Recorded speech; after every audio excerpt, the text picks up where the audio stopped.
नमस्कार दोस्तों, शिवा स्टोरी में आप सभी का स्वागत है। ज्ञानवर्धक कहानियां में आज की कहानी है अकबर बीरबल की तोते की मौत की कहानी। दोस्तों, चैनल को सब्सक्राइब नहीं किए हैं तो चैनल को सब्सक्राइब जरूर कर लें। मैं इसी तरह का ज्ञानवर्धक कहानियां लेकर रोज आता हूं। तो चलिए कहानी की ओर बढ़ते हैं। एक बार बादशाह अकबर किसी व्यापारी के पास से तोता खरीद कर लाए। वह तोता देखने में बहुत सुंदर था और उनकी बोली भी बहुत मीठी थी।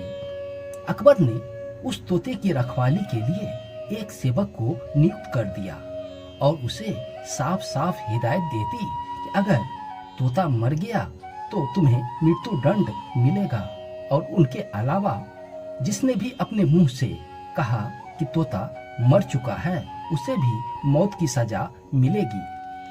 इसलिए तोते की रखवाली अच्छे से करना। सेवक तोते को लेकर घर चला गया और बड़े ही उत्साह से उसकी देखभाल करने लगा।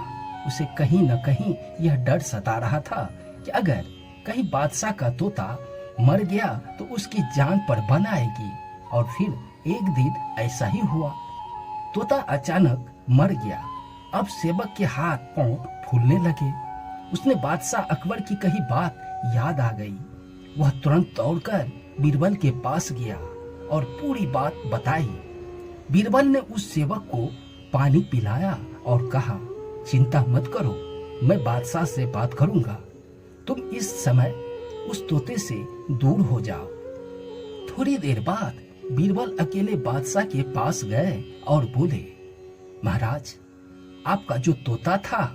इतना बोलकर बीरबल ने बात अधूरी छोड़ दी। अकबर बादशाह तुरंत सिंहासन से खड़े हो गए और बोले, क्या हुआ, तोता मर गया?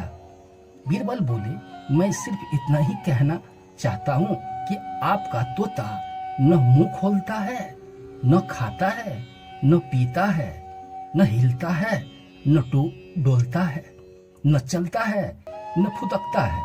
उसकी आंखें बंद है और वह अपने पिंजरे में लेटा पड़ा है। आप आए और जरा उसे देखिए। अकबर और बीरबल फौरन तोते के पास गया और बीरबल, तोता मर चुका है, यह बात तुम मुझे वहीं पर क्यों नहीं बताया? अकबर क्रोधित होते हुए बोले, उस तोते का रखवाला कहाँ है? मैं उसे अभी तलवार से सजाए मौत दूंगा। तब बीरबल बोले, जी, मैं अभी उस रखवाले को हाजिर करता हूँ, लेकिन ये तो बताइए कि आपको मृत्यु देने के लिए मैं किसे बुलाऊं? क्या मतलब है तुम्हारा? अकबर जोर से बोला, जी, आप ही ने तो बोला था कि जो कोई भी बोलेगा तोता मर चुका है उसे मौत की सजा दी जाएगी, और अभी कुछ देर पहले आप ही ने तो मुख से यह बात बोली है। अब अकबर को अपनी गलती का एहसास हो गया। बीरबल की इस चतुराई से अकबर हंस पड़े और वे दोनों हंसते हंसते दरबार लौट गए। अकबर ने तुरंत घोषणा कर दी कि सेवक पर कोई भी कार्रवाई नहीं की जाएगी। तोता अपनी मौत मरा है, इसमें किसी की कोई दोष नहीं है। दोस्तों, यह कहानी पसंद आई हो तो चैनल को सब्सक्राइब जरूर कर ले। मैं इसी तरह का ज्ञानवर्धक कहानियां लेकर रोज आता हूँ। धन्यवाद।